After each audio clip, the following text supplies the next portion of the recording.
This is Kristen Bell. And Adam Brody. And we're dating. In our new show, Nobody Wants This. Right.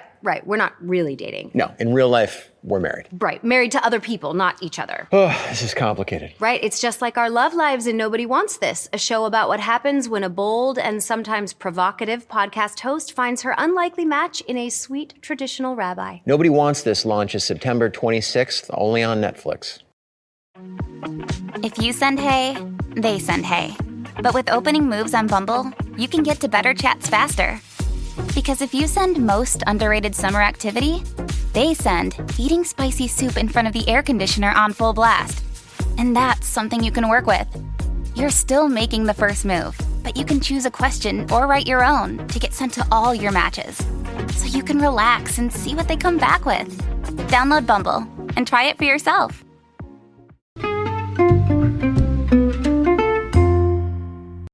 Hi, everybody, and welcome to the Dr. Psych Mom Show. So today I'm going to talk about when guys don't like the idea of responsive desire. And, there's a lot of people in the world, and they think a lot of different things. And while most people are happy to get education about responsive desire, there's some guys who are really kind of angry and upset about the idea of it. And, if you are one of those guys, then you're happy that I'm addressing you and this idea. And if you're not, then you can still listen and learn and get a lot out of it. And if you are a woman whose husband has seemed like he doesn't really want to learn about how you work, well, then this may be why. And before we get to that, I will tell you to subscribe. My most recent subscriber episode was all about perimenopause. And there's about 175 others that you get for $8.99 if you subscribe. About a quarter of my episodes. Okay, so responsive desire, obviously, I discuss constantly. You could go to the Responsive Desire podcast. I mention it all the time. What it means is, and I'll just do this fast because there's whole podcasts about it, but you have to be touched to get turned on. As you're older and as the honeymoon stage fades, women do not just walk around getting aroused randomly, unless maybe they're ovulating or some, thing triggered a thought. They usually need physical touch itself to get aroused, right? And what this is foreplay or massage or kissing, really anything that is in the rubric of getting touched in a way that is relaxing and then turns into exciting. That's how it usually works for women. You have to be relaxed to have an orgasm versus men who can be stressed out and have stress relief with an orgasm. Women cannot be in fight or flight and have an orgasm. And the point is that responsive desire is pretty much how all people work too. As men get older, they need their penis to be touched, their body to be touched before they get turned on. You don't just get a hard-on looking at a pretty woman, the same as you used to when you were younger. And you certainly don't get a hard-on looking at the same pretty woman. That's your wife, especially if you guys are just hanging out doing random shit. That stops happening, unless you're on a shit ton of testosterone.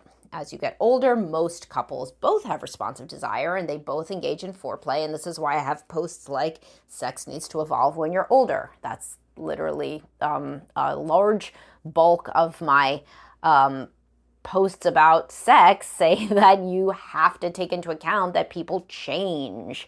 They change out of the honeymoon stage, they age. I have a podcast episode called Yes, You Are Supposed to Interact with a Soft Penis, because a lot of guys have a soft penis when they start as they get older. If they're stressed out, if they're on meds, whatever. Like your kids are banging around the house, like it's hard for men too, to be ready to go. It's not porn. I say a lot of times that men shouldn't expect women to be porn stars. Well, women shouldn't expect men to be porn stars. They can't just get aroused at the drop of a hat in the middle of your family life. It doesn't work like that. So some men don't like this idea. And the real reason that they don't like it, that I've seen most frequently, is a deeper reason related to how they grew up. So to these men that are like, and they say things on my, Facebook, some in my Facebook group, which is where I got this idea to finally just do a post literally just about this idea, but I always get comments on my public stuff like, well, I don't like that. That isn't the same for men. It isn't the same for men when they need to work for it, like why isn't it like it was? Why don't you just get a younger woman? Men say to each other in the comments, if you just get a younger woman, or some of them say a woman from a different country, as though the anatomy is different, if it's a woman from a different country, then this doesn't happen. As though there's the country of spontaneous desire, But anyway, so obviously there's something deeper going on when somebody does not accept reality. Same as when people have a really difficult time with aging, as I talk about all the time, and it's usually people that have a scarcity mindset because they didn't get enough of something. So there's really... these are related, so I'm just going to say the main one, because I was going to say there's late bloomers and then there's men who had bad childhoods. That's like the same people, usually. And there's a super huge overlap in men who did not get enough love and attention as kids. And that may not be their parents' fault. Their parents may have been depressed. They may have been addicted. They may have just had too much shit going on, busy, whatever. But people who did not get enough love and attention, felt that they always had to work for their parents' love and attention, those are the people who get very triggered by having to work for their wife's arousal. And you should really stop and kind of pause this and think about that in depth, because if this is what you struggle with, I'm literally telling you why, trust me on this one, and working on yourself in therapy can be transformative. Because you probably have trouble with a lot of reality. You're probably really into porn. You're probably really into escapist fantasies, whether that's, kind of movies or video games, or, it used to be TV or phone or, porn, obviously. Even romantic movies. I've seen some guys that grew up in real tough straits that are really into romantic movies too. Because it's an escape. Like what you have trouble with is like reality, because basically your reality sucked and it wasn't fair. Your childhood wasn't a childhood. It was a time that was really tough for you, where you had to kind of grow up too fast and, realize that nobody was really paying attention to you. You were going to have to make your own way in the world emotionally or physically. And you're not getting the same kind of loving, confidence, inspiring upbringing that other children got. So now to be told that even adulthood also will have compromises and won't be perfect feels like a bitter pill. Whereas people who had more of an idyllic childhood, not ideal, but there were people who had happy childhoods, they turn into securely attached people. And I talk about them, they're about half of people, which is on the one hand fortunate that we are a world that can do that, and that most people are securely attached. I know it sounds like half, but I'm comparing it to the 3 types of insecure attachment. Secure attachment is more than either of the types. Fearful avoidant certainly is the least, thank God, because that's related to trauma and abuse. And preoccupied and avoidant, which we always talk about. So secure is a larger part of the pie than any of those individual ones. And usually it used to be, I saw that it was like secure when I was in grad school. I've said this before. We said it was around like 65%, but now most recently I've seen it as 50%. I don't really know if that's accurate or if people are just, over-diagnosing as insecure. Or they were under-diagnosing. Who knows? But the point is, let's just stick with what I said before, 50%, right? But those people, they had a good enough childhood. Their parents were kind of into them being happy. They weren't scared regularly. They didn't see a lot of conflict. They didn't feel abandoned. They didn't feel lonely. Not like never. Of course, children have some kind of stressors at some point. Every child does. You can't protect them completely. But they didn't generally feel lonely, disconnected, abandoned, or that they had to do a song and dance to get their parents' attention. They felt that their parents loved them and were attuned to them a large percent of the time. Coming home was a good thing. Home was considered a haven, a safe place. And I don't mean in this place, like, because I talk about that literally in a podcast where when people are obsessed with saying home should be a haven and, like, therefore, like, I'm going to just feed my kid Cheez-Its on the couch all day while he plays video games and, so that he doesn't have to have one bit of time where his brain is not flooded by dopamine. I don't mean that kind of haven. I mean that home is seen to be a safe place with people who are on your side. That leads to a confident person, and that leads to a person who can enter into age-appropriate, developmentally appropriate romantic relationships, such as starting to have a high school girlfriend or boyfriend or whatever, and have friends and like kind of have like this confidence that they're okay and that they fit into the world and that things are going to work out for them and people like them. Therefore, those people do not turn into late bloomers, usually. They usually are kind of, on track. Everybody has a boyfriend and girlfriend, they get a boyfriend or girlfriend, et cetera, et cetera. So so you see how the childhood relates to the confidence that you would need to avoid being a late bloomer, right? And so then if you're a late bloomer, then you feel when you get into your marriage that now, and I've talked about this specifically in podcasts about being a late bloomer, that your marriage is going to make up for all the sexual experience that you missed.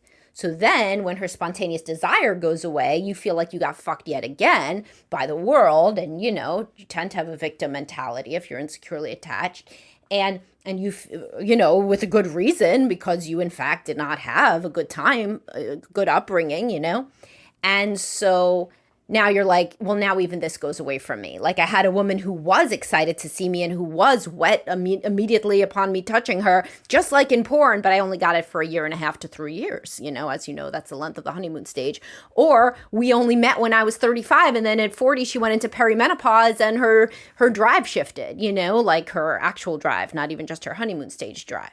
And so these guys become obsessed with that they can never get the full amount of love that they need, because sex is a proxy for love there and for approval and attention and affection and all these things that they didn't really get.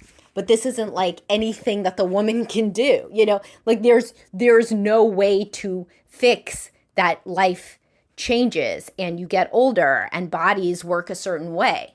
And it's funny because a lot of these guys are like super vehement against women who they feel are not in reality in various ways, like, oh, she just likes her romance novels. That's not reality.